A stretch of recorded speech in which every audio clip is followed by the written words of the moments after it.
մեր ավտոբուսներ 18 մետրանոց ավտոբուսներ, դուք շատ ճիշտ եք նշում, որ այս ծրագիրը բացի նրանից, որ ամփոփում է մեր տրանսպորտային ռեֆորմի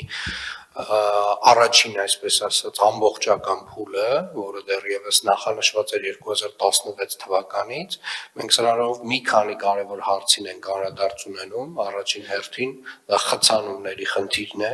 որովհետև 250 18 մետրանոց ավտոբուսների մուտքով մենք ունենալու ենք հնարավորություն որոշակի նոր կարգավերումների մարդատար ավտոմեքենաների համար, որոնք որ վստահորեն արդեն իսկ քանակապես գնալով տարին տարվա վրա ավելանում եւ ավելանում են, ստեղծելով ամբողջական հանրային տրանսպորտի մեր նոր համակարգը, մենք կարողանալու ենք որոշակի փողոցներում ուղղակի բացի հանրային տրանսպորտից ուրիշ որևէ ավտոմեքենայի մուտքը արգելել եւ ամեն այս 18 մետրանոց ավտոբուսը փոխարինում է, չգիտեմ, 80-ից 100 մարդատար ավտոմեքենա եւ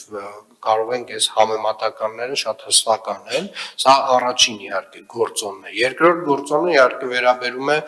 օդի որակին եւ օդի որակի տեսանկյունից այս ավտոբուսները գրեթե կարելի ասել գրեթե չէ առհասարակ արտանետումներ որպես այդպիսին չեն ստեղծում, դրանք էլեկտրական ավտոբուսներ են եւ բացի դրանից նաեւ փոխարինում են ավտոմեքենաներին մարդատար մոտավորապես եթե 250-ը ամեն 100-ի հետ համեմատենք, ստացվում է 25000 ավտոմեքենայի մասին է խոսքը, ճիշտ եմ չէ հաշվում, այսինքն 25000 ավտոմեքենայի արտանետում ուղղակի դուրս է գալիս քաղաքից, սա նույնպես շատ կարևոր է եւ մեծ գործոն է նամանավանդ օդի որակի բարելավման մեր միջոցառումների ծրագրի տեսանկյունից, այսինքն եւ խցանումների մասով է կարևոր եւ օդի որակի մասով է կարևոր։ Եվ մի բան էլ շեշտեմ, իրականում